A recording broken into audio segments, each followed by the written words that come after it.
Side, ball one, and wait a minute, there's an animal loose. Two of them, all right.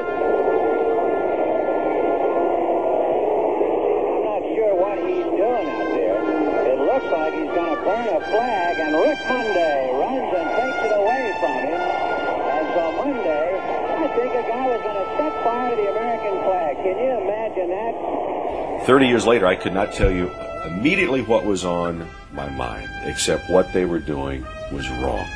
As far as I'm concerned, it was wrong in 1976. It's wrong today, what they were trying to do. The first match was struck, and as it was put to the flag, the wind blew it out, and I'm still running at them. The second match is ignited, and one of them starts to put the match to the flag at the same time I got there.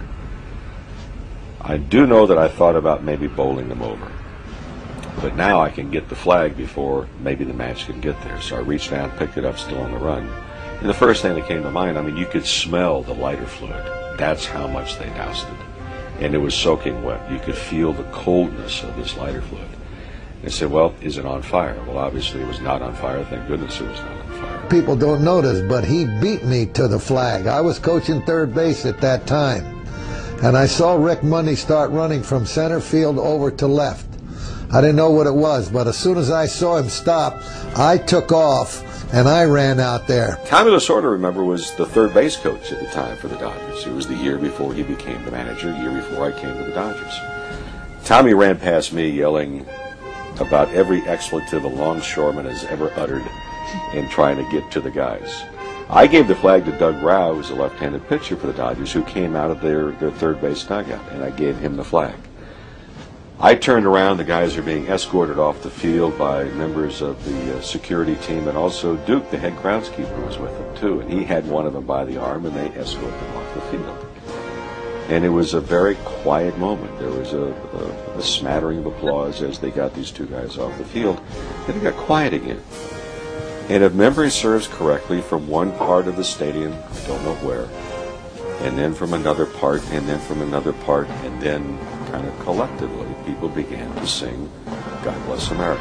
Don't know where it came from. It was a very heroic move on his part in a situation that could have easily just let go.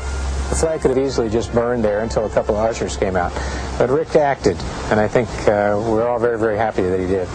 I'm surprised by the response in the greatest sense of the word.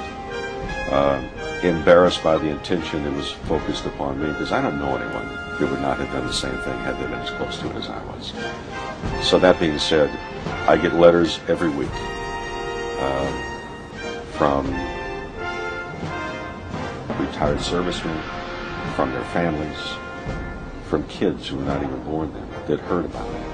And I started again a little bit more so a few years ago. Major League Baseball had selected that moment, saving the flag, as one of the top 100 moments in Major League Baseball history. So there was a rejuvenation of that entire thing.